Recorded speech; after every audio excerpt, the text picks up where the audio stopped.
Looking back, I feel terrible that I even got to that level. We're calling this man Kevin. He didn't want to use his real name or show his face because he still struggles with what he did. I had regret right off. But he's sharing his story, hoping to change the course of someone else's life. I pushed my wife and I got on top of her and I restrained her. His actions, letting his emotions turn into violence, caused pain and split up his family. I didn't really know how to express myself.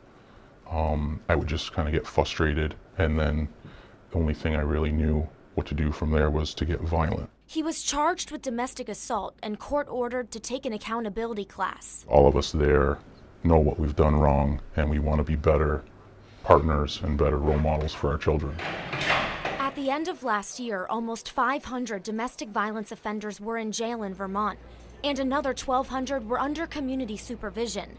About 250 of those were enrolled in accountability programs across the state. This is the power control wheel. Melissa Dees runs programs in 2 counties. I know it's working. I can see it in them. Men take weekly classes for 6 months. Using intimidation, emotional abuse, using isolation. To start understanding their controlling instincts. It's their norm to react violently. Do you want me to touch you, Jackie? You better not hit me, Curtis. They use role play and videos. Jackie, can we talk? To give the men tools to communicate effectively. It's just that I'm confused, and I'm afraid of what might happen. How else are these people going to understand how to have a healthy relationship? How is it going to stop if we don't help teach them? One of the classes is held here at the South Burlington Police Department, but Dee says overall the classes are pretty underutilized. Not everyone who needs help can get it because they can't afford it.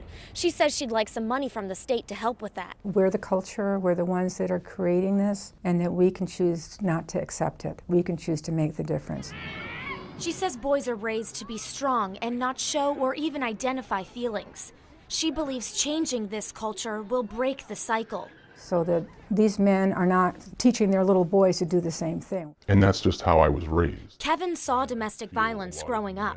It's tough. This has a huge impact on children. They suffer from poor self-esteem. They're more likely to get in trouble when they're teenagers. Vermont organizations helped almost 2,000 kids in violent situations last year. They have to learn all these new ways of coping with the trauma of growing up in a violent home. That's why Steps to End Domestic Violence goes into schools to help intervene. To try at a time when people may be experiencing their first romantic relationships to sort of set the standard of what, is okay and what's not okay. I kind of wish I got some of this stuff before, leaving into the real world. After 5 months, he's almost done with the program. I really feel that I'm a changed person for the better. Now he's in a healthier relationship and able to be a better co-parent with his ex-wife. Clearly I know I did something wrong. If I hadn't taken this class, I don't think I would have changed to be able to be better and not fall back into old patterns. He hopes now he can be a positive example for his son,